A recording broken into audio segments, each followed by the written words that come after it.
Usapin sa West Philippine Sea, seguridad sa reyon at ang ekonomiya. Yan ang mga tatalakay ni Pangulong Bongbong Marcos sa pagbisita niya sa Japan. At live mula sa Tokyo, Japan, nasa frontline ng balitang yan ang ating partner na si Mian Los Baños. Mian, anong update ng biyahe dyan ng ating Pangulong? Humabol pa ng isang biyahe abroad si Pangulong Bongbong Marcos. Ito nga ang ikalawang beses niya ng pagpunta dito sa Japan at sa pagkakataong ito ay para dumalo sa 50th anniversary ng Japan-ASEAN relations. 7:13 ng gabi, oras dito sa Japan, dumating sa Tokyo sina Pangulong Bongbong Marcos, First Lady Liza Araneta Marcos at ang economic team ng pamahalaan. Ito ang unang biyahe abroad ni Pangulong Marcos matapos siyang magpositibo sa COVID-19. Dadalo ang Pangulo sa 50th ASEAN-Japan Friendship and Cooperation Summit. Kabilang sa mga inaasahang tatalakayin ng mga lider ng bawat bansa ang political security, defense at transnational crimes. Posible rin pag-usapan sa summit ang mga issue sa South China Sea, North Korea at maging sa Myanmar. Wala pang eksaktong detalye kung ano mismo ang agenda ng bilateral meeting ni Pangulong Bongbong Marcos at Prime Minister Kishida. Pero mangyayari daw ito sa Linggo, December 17. At isa sa mga posibleng pag-usapan ay ang agawan ng teritoryo sa West Philippine Sea.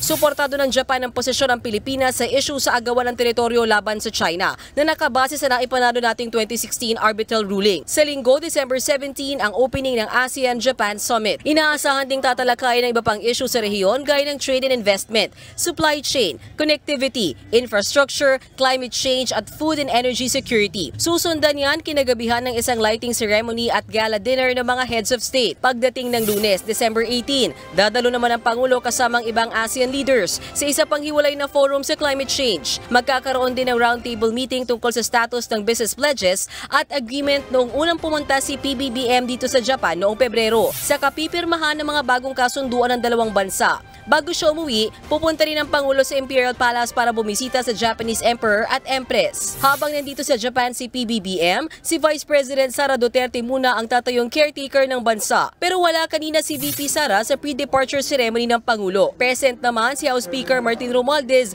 na biniro pa ni PBBM. The only person we see on television anymore, Speaker Martin Romualdez. Your life is not exciting enough. You have to find other pursuits to keep you occupied. Sa talumpati niya, binigyang diin ng Pangulo na isang oportunidad ang summit sa Japan para isulong ang interes ng Pilipinas sa iba't ibang usapin. This administration will see to it that our constructive engagements with ASEAN, our external partners and stakeholders will continue to best serve our national interests, inasmuch as we promote the regional interest of peace, security, and prosperity for the well-being of the Filipino people. Mananatili sa Tokyo si Pangulong Marcos hanggang Lunes.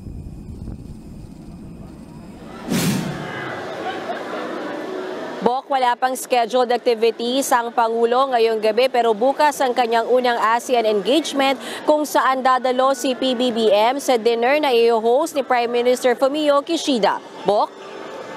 Maraming salamat, Mian Los Baños.